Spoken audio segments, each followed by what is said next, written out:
All right, real talk for a second. If you've got a PS5 and you keep staring at your library like, yeah, what am I actually playing tonight? This video is for you. We're talking about 16 of the best single-player games on PS5. The kind of games where you tell yourself, just one mission. No multiplayer stress, no sweaty lobbies, no random kid yelling in your headset, just you, a controller, and some really good games. So, let's get into it. All right, let's start strong. God of War Ragnarok is one of those games where you sit there after finishing a cutscene and just stare at the screen like, yeah, I felt that. Combat-wise, it's familiar but sharper. Axe throws feel heavier, combos flow better, and once you start unlocking skills, fights become insanely satisfying. But the real magic here is the story. Kratos isn't just the angry bald guy yelling boy anymore. He's trying to be a decent dad, and honestly, he's struggling. Relatable. The side quests are surprisingly good too. You'll start one thinking it's optional filler, and suddenly you're emotionally invested. Visually, this game looks ridiculous on PS5. Smooth performance, detailed environments, zero immersion-breaking nonsense. And let's be real, every time Kratos gives life advice while snapping a god's neck, it hits different. This is a complete single-player experience. No padding, no nonsense, just solid gameplay and a story that sticks with you. Let's play some!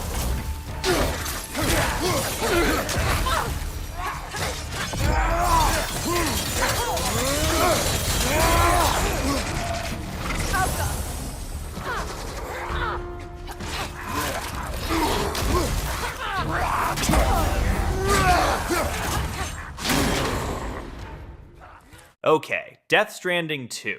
Let's address the elephant in the room. Yes, you're still delivering stuff. No, it's not Amazon Prime Simulator, calm down. This game is slow, quiet, and honestly kind of peaceful. Until it's not. You're planning routes, managing weight, dealing with terrain, and somehow that becomes weirdly addictive. The atmosphere is thick, lonely landscapes, haunting music, and moments where you're just walking and thinking about life, like, why am I emotionally attached to this package? The story is classic Kojima, confusing at first, then suddenly deep, then confusing again. But compared to the first game, everything feels more confident and refined. Combat exists, but it's not the main focus, and that's intentional. This is a game you play when you want something different, something that doesn't yell at you every 5 seconds. If you enjoy slow burn experiences and don't mind a little weirdness, Death Stranding 2 is surprisingly rewarding.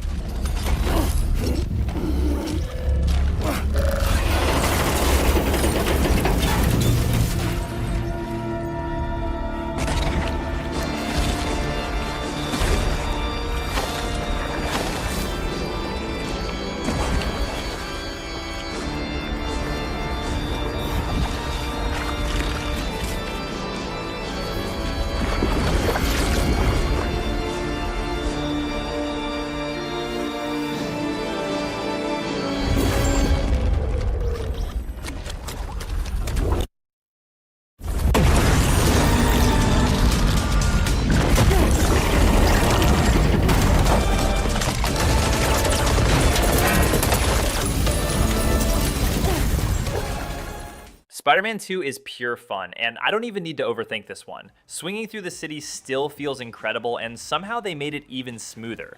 You'll catch yourself swinging around doing absolutely nothing productive, just vibing. We've all been there.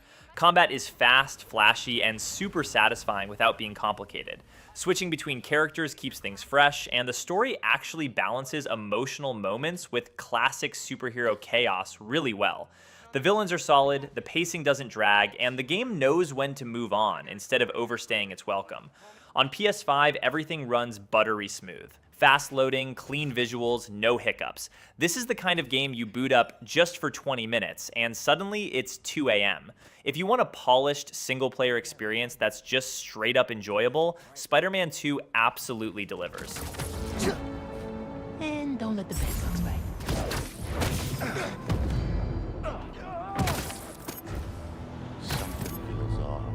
This entire hunt is filled with something. Just focus on that prey. She won't escape again. Ghost of Yotei is one of those games that doesn't scream for attention, but once it hooks you, it really hooks you. The atmosphere is calm, mysterious, and sometimes straight up eerie. Exploration feels intentional, not overwhelming. No map vomiting icons at you every 2 seconds. Combat is deliberate and grounded, meaning you can't just mash buttons and hope for the best. Learned that the hard way. The environments are beautiful but quiet, and the sound design does a lot of heavy lifting. The story unfolds slowly and trusts you to actually pay attention, which I respect. This is the kind of game you play late at night with headphones on, fully locked in, no distractions. If you enjoy immersive single-player games that care about mood and pacing more than flashy moments, Ghost of Yote is a really solid pick. 何してんのさ。村人たちを捕らえてどうする。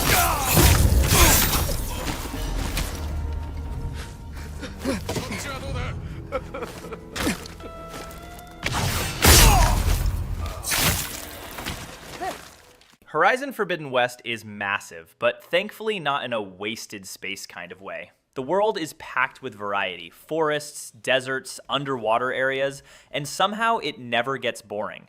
Combat against machines is still insanely satisfying. You're scanning, targeting weak points, setting traps, and occasionally panicking when everything goes wrong. Good times. Aloy's story continues naturally, expanding the lore without dumping exposition on your head. Side quests feel more personal this time, not just go here, kill thing, come back. On PS5, this game is absolutely gorgeous. Sharp visuals, smooth performance, and lighting that makes you stop just to look around. This is one of those games where you plan to do one mission and end up playing for hours. If you love open-world single-player games with strong combat and world building, Forbidden West is an easy recommendation.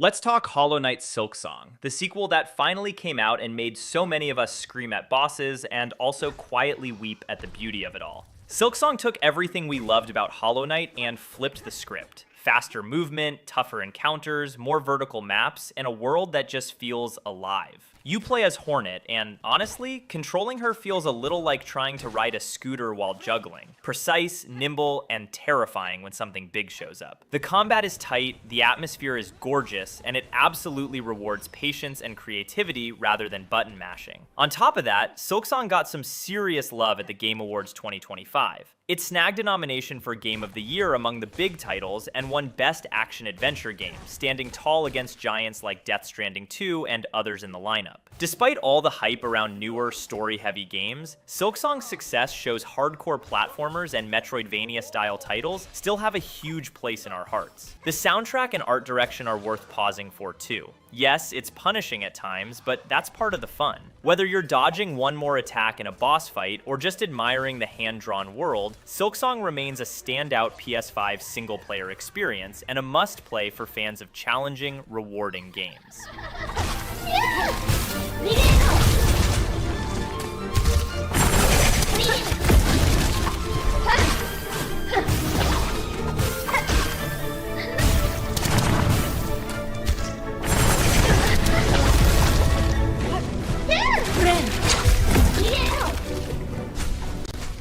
Resident Evil 4 Remake is how you remake a classic without ruining it. Everything you loved about the original is still here, just upgraded for modern gaming. The controls feel smooth, the combat is tighter, and the horror elements hit harder than you expect. You'll go from feeling confident to panicking in about 3 seconds, especially when enemies just refuse to stay down. The atmosphere is creepy without being overwhelming, and the pacing is excellent. It knows when to slow things down and when to throw chaos at you. Visually, it looks fantastic on PS5, with detailed environments and great lighting. And yes, the merchant is still iconic. You'll hear, "What are you buying?" in your head even when the console is off. If you want a single-player game that mixes action and horror perfectly, Resident Evil 4 Remake is an easy recommendation.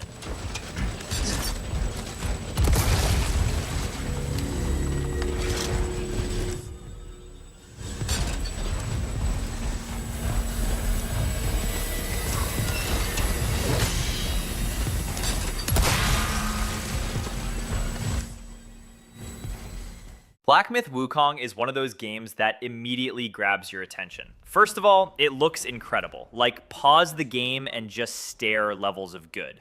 Combat is fast, challenging, and heavily focused on timing and positioning. You're not button mashing here. You're learning patterns, dodging carefully, and choosing your moments. Boss fights are intense and cinematic, and yes, some of them will absolutely destroy you before you figure them out.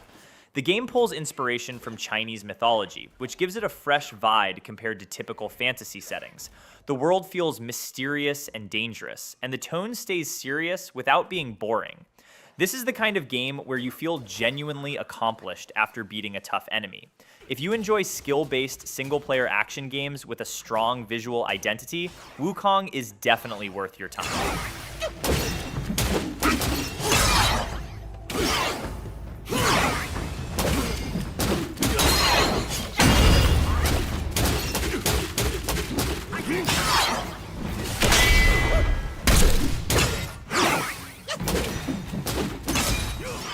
Final Fantasy VII Rebirth is huge, and I mean clear your schedule huge. It expands the story in a way that feels ambitious without losing the emotional core. The combat system is fantastic, blending real-time action with strategic decision-making, so you're always engaged. The world is much more open this time, with tons of side activities that actually feel meaningful instead of just padding. Characters are incredibly well written, and their interactions add so much personality to the journey. And yes, you'll probably spend way too much time just messing around instead of following the main quest. No judgment. Visually, the game is stunning on PS5 with cinematic moments that hit hard. If you love story-driven RPGs and don't mind sinking dozens of hours into one game, Rebirth is an absolute beast of a single-player experience.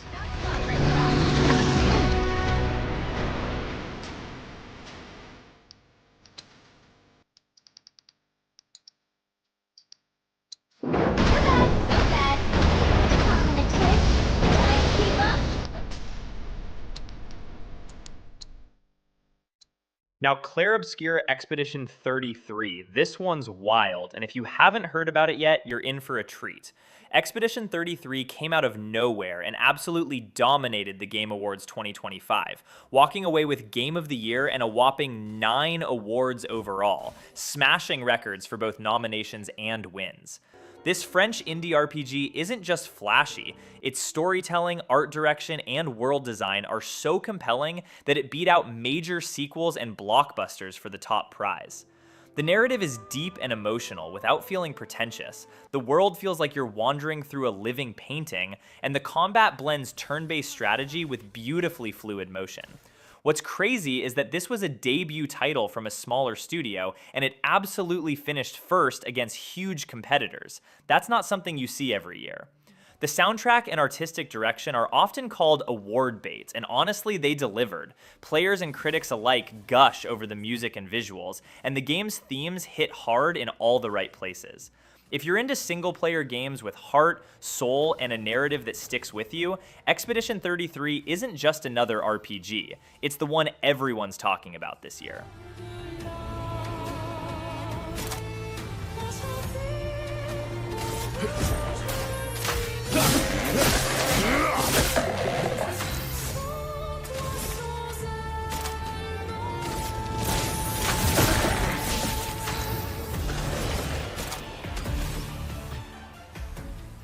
Okay, if you want a game that feels like pure playtime joy from start to finish, Ratchet & Clank Rift Apart is the ticket. There's something deeply satisfying about blasting through colorful worlds with goofy weapons like the topiary sprinkler, yes, that's literally a plant cannon, and then zipping through dimensional rifts like it's no big deal. The game's visuals are insane. We're talking bright colors, expressive characters, and no lag whatsoever on PS5. Critics loved it too, calling the story emotional and the animation Pixar-level good, while still packing laughs and goofy one-liners that genuinely land. The combat loop is fun without ever feeling heavy. You shoot, you dodge, you switch blasters mid-air like a total nerd, and somehow it works perfectly. It's also one of those games that's just the right length. Not too short, not painfully long. You finish it and go, man, that was fun. If you want an upbeat, single-player experience that's polished, charming, and just plain enjoyable, Rift Apart is the kind of game you'll happily show off to friends. And yes, you will laugh at some of the weapon descriptions more than you should admit.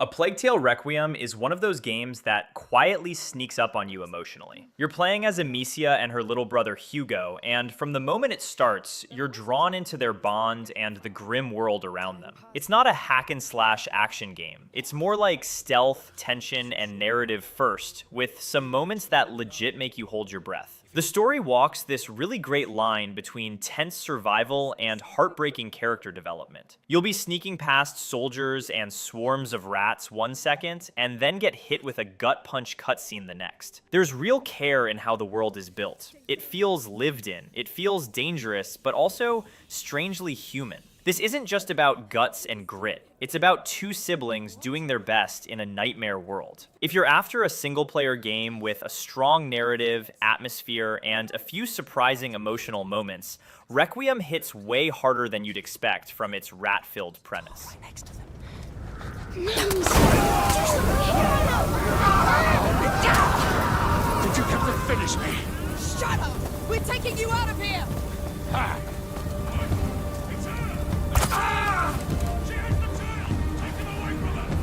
No! Stick with me! Trust her, Hugo. Elden Ring might as well be the benchmark for modern single-player open-world games. It's massive, it's beautiful, and it absolutely does not hold your hand. This is one of those games where you wander into a fog gate, think, nah, that's too hard, and then just spend the next 5 hours trying to conquer it anyway because you're that stubborn. From Software nailed the feeling of adventure. Every ridge you climb could hide a secret, a boss, or absolutely nothing useful, but hey, that's the gamble. Combat is rhythm-based, deep, and punishing, but the payoff is pure I finally did it satisfaction. The world, known as the Lands Between, is one of those spaces where exploration genuinely feels rewarding. You never quite know what you're going to find, but it'll almost certainly be memorable. If you love single-player games that respect your intelligence, challenge you, and reward curiosity, Elden Ring is basically mandatory. Just don't say I didn't warn you about the tough enemies. They will slap you around a bit.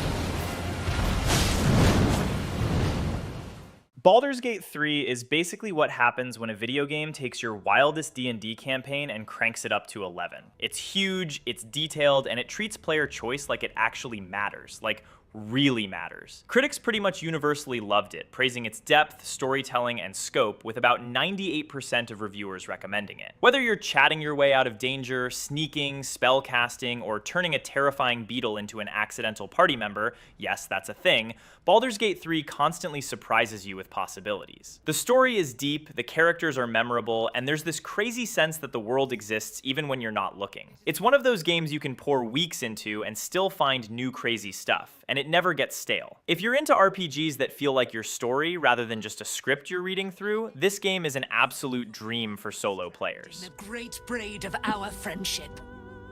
I'm coming with you. I'd like to get a few licks in myself. My darling, we agreed you'd scout for the nearest Selûnite enclave this very night. Let us divide our efforts.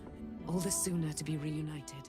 Astrobot is basically joy personified in game form. This little guy bounced back onto PS5 in a big way, hopping across creative levels filled with quirks, surprises, and just the right kind of platforming challenge. On top of that, the game uses the DualSense controller in fun ways. You feel every jump, thump and tiny robot bop with those adaptive triggers. The charm factor here is off the charts. The world is colorful, the enemies are silly, and the level design constantly surprises you. One moment you're surfing a planet's rings, the next you're dodging laser beams and thinking, why did I put my controller through this? It's not an ultra serious epic, it's a happy adventure. If you just want a single player game that makes you smile and reminds you why platformers are awesome, Astrobot absolutely delivers and then some.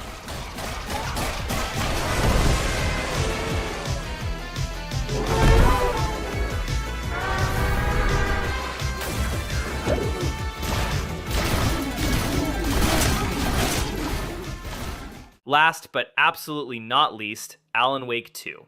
This one's a survival horror masterpiece that blends dark storytelling with genuinely tense gameplay.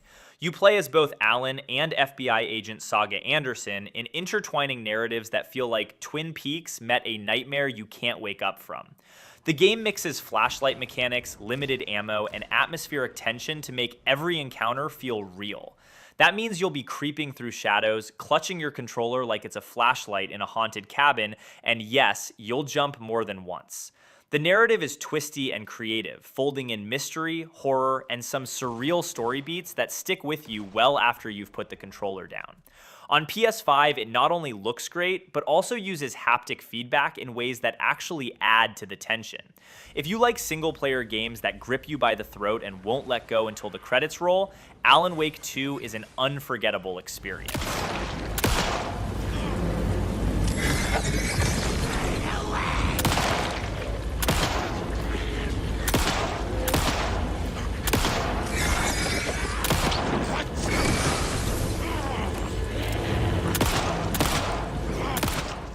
And that's our list of 16 of the best single-player games on PS5. If you end up playing even one of these and spend your whole night glued to the screen, don't blame me. Blame the PS5 and your own poor life choices. Drop a comment below and tell me which game you're diving into first, or if I completely missed one of your favorites. And of course, don't forget to like, subscribe, and hit that bell so you don't miss the next video, where we probably ruin your sleep schedule again. Catch you next time.